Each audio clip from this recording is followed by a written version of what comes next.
हे students, अब तक हमने हमारे इस चैप्टर में ये देखा कि हम एक क्वाड्रिलेटरल को तभी कंस्ट्रक्ट कर सकते हैं जब हमें उसकी 5 मेजरमेंट्स गिवन हो।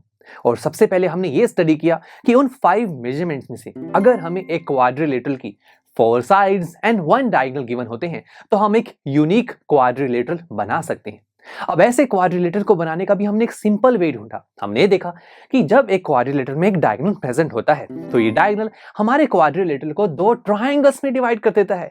तो फिर हम क्या करते थे, हम सबसे पहले ट्रायंगल को कंस्ट्रक्ट करते थे, फिर दूसरे वाले को, दैट्स इट, फिर हमारी एक यूनिक क्वाड्रिलेटरल रेडी हो जाता था।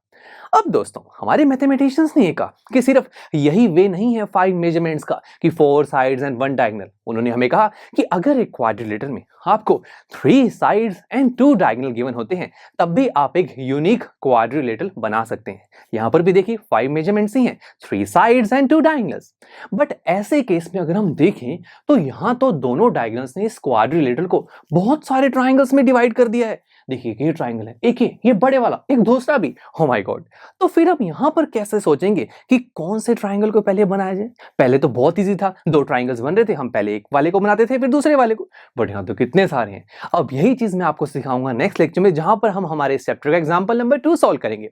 उस एग्जांपल में हम देखेंगे कि जब हमें एक क्वाड्रिलेटरल कंस्ट्रक्ट करना हो जिसकी 3 साइड्स एंड 2 डायगोनल्स होते हैं, उसे एक स्केल एंड कंपास की हेल्प से हम किस तरीके से परफेक्ट तरीके से बना सकते हैं। So see you there.